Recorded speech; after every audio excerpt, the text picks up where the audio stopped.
Every writer's been there. You send your script to someone you trust and they hit you with 4 words that feel like a punch to the throat.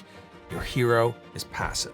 Being told your hero is passive is one of the worst notes you can get as a writer. It ranks somewhere between "I didn't get it" and "Have you considered pottery?" But a passive hero is not a death sentence, it's a diagnosis. And in this video, I'm going to give you the cure. I'm going to share with you 3 steps to turn even the most passive milquetoast into a proactive hero that commands the screen. What's happening, party people? This is James A. Hurst, internationally tolerated screenwriter and story expert, and this is my channel where I help writers and other sketchy misfits write the script that writes their future. So it's been a minute since I posted. I have been working in writing rooms on a few different projects, but I'm back to address one of the most common problems facing writers, the passive hero. In this video, I'll be using examples from Alien, The Big Lebowski, The Beast in Me, Pride and Prejudice, and I'll share a simple 3-question exercise you can do to passive-proof your hero. Passive proof, by the way, is not a thing. I just made it up and I'm regretting it already. Be sure to stick around to the end of the video so you can download my 5 Layers of Compelling Character PDF, or you can download it now. I'm not here to tell you what to do. I'm not your dad. Though, now that I bring it up, there's something your mother and I want to talk to you about. All right, enough of this foolishness. Let's get this done.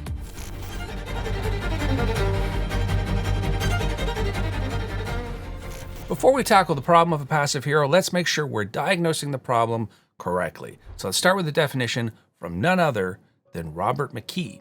Passive protagonist is one whose unexpressed thoughts rarely convert to action, who floats through the story as a philosophical tourist while events happen around them, not because of them. A passive hero just experiences the story. They observe the events. They might have feelings about what's going on, but they're not directing the flow. They're the guy at the dinner who contributes nothing to the conversation other than saying, "That's crazy," every 4 minutes. You know who I'm talking about, Steve. Every major turn in the story must be impacted by your hero's choices. Even if they're reacting to a plot twist, their reaction must alter the flow of the story. That's step 1. Heroes disrupt. Every active hero disrupts their story. And as an example, I'm going to use an iconically lazy hero who seems, on the surface, to be utterly passive. At the start of The Big Lebowski, the dude is floating through life on a cloud of weed and white Russians. A man of leisure, questionable hygiene, and impeccable knitwear. After he's mistaken for another man named Lebowski and his rug peed on, the dude could just shrug it off and go back to bowling. That's what a passive hero would do. But the dude is not passive. He was born to disrupt because he's driven by principle.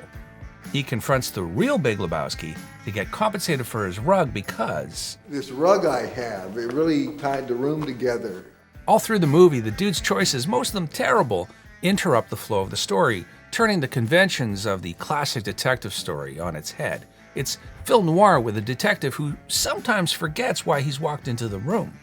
Both the dude and his bestie Walter are like wrenches thrown into the narrative engine, disrupting the plot and causing narrative chaos.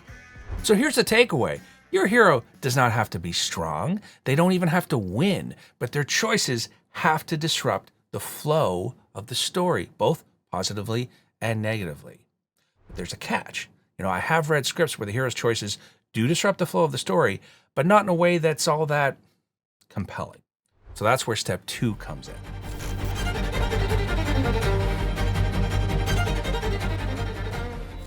Me, never been a Superman guy. Sure, he's saving the world all the time, but to me it always seems kind of easy for him. The only real danger for Superman is from kryptonite. That's not a compelling character flaw, that's a geology problem. But look, this is my opinion on Superman. This is not an invitation to debate, so please don't drop a comment below proving me wrong because nobody cares. Anyway, all of this brings me to rule number 2 for making an active hero. Heroes choose danger. Now, what do I mean by that? A real hero is someone who chooses to do what they think is right despite clear and present danger. Take Ripley in Alien. She's almost home free when she realizes she's forgotten her bestie, Jonesy. Going back to fetch her cat when there's a killer alien on the loose is the textbook definition of a hero choosing danger. Now, I know what you're thinking. You're thinking that James is one bad mother lover. And you're right, but you're also thinking, that's a very literal save the cat moment. I mean, how obvious. Now, I get it, but this step isn't about making your hero appear sympathetic to the audience. They're not choosing danger for the audience. I mean, this is their life. They don't know there's a camera there. I mean, it's like just me and you now, you know, we're just talking. We're just sitting here talking. There's no camera.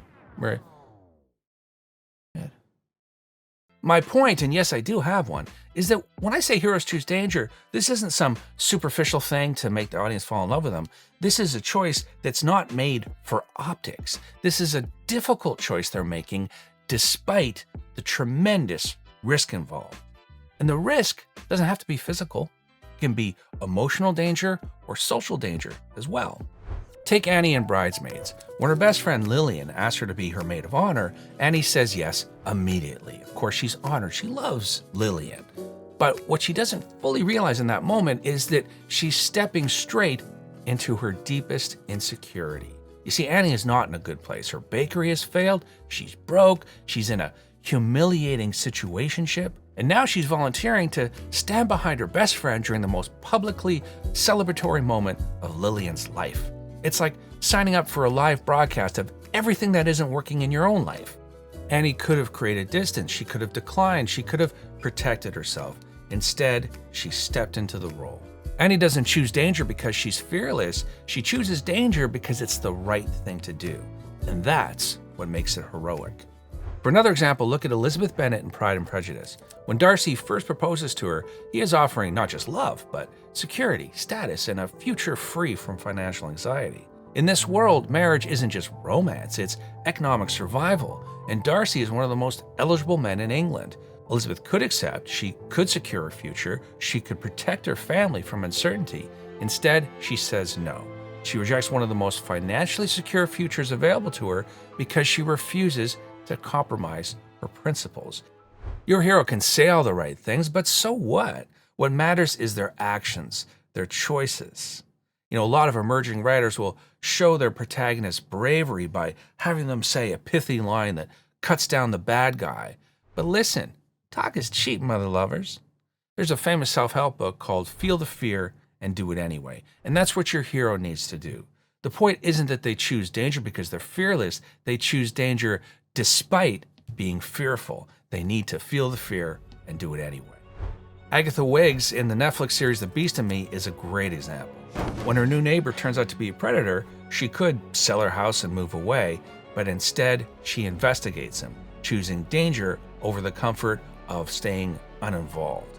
She's riddled with fear, but she does the courageous thing anyway, and that's the definition of an active hero. Me? I'd have listed the house during the opening credits, before the opening credits, right after Netflix makes that da-dum noise. So to sum up the first two steps, an active hero always disrupts the story and always chooses danger. Now, if you did just these two steps, you'd be going a long way to making your hero active. But now the question becomes, how do you keep them active as the opposition and conflict increases? Because what you might find is that you will unintentionally sort of sneakily leave doors open for your hero to retreat. And you have to resist that temptation in yourself. To keep your hero active, you need to make retreat impossible.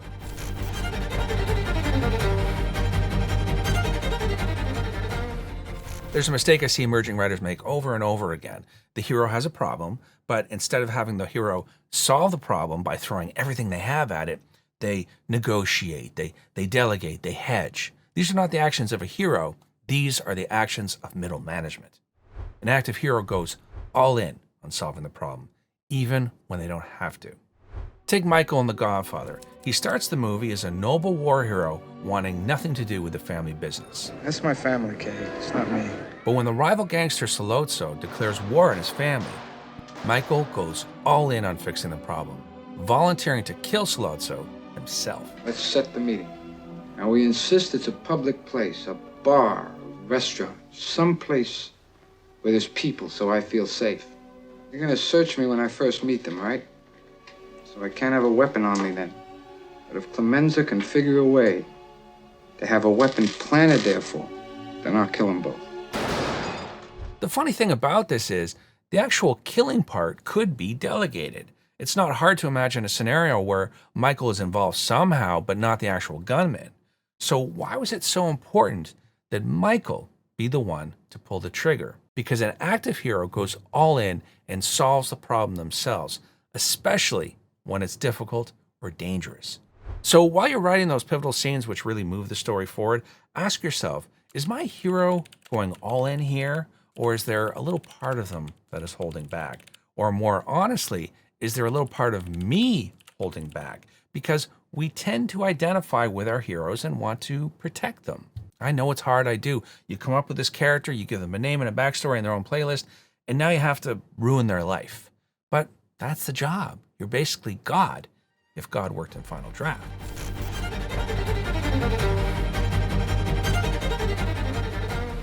So in this video, we've talked about 3 rules you can follow to make your hero active. Number 1, heroes disrupt. Number 2, heroes choose danger. And number 3, heroes go all in. Now we're going to combine these 3 rules into one test you can do for your story or script. So get out a piece of paper, open your laptop, and answer these questions honestly. And I mean honestly, not writer honestly, which is a pretty generous standard. Question 1, does my hero disrupt the flow of the story and the events of the plot? If the answer is no, then you re-break your story so your hero changes the course of the plot and impacts the events that happen. Because remember, heroes disrupt.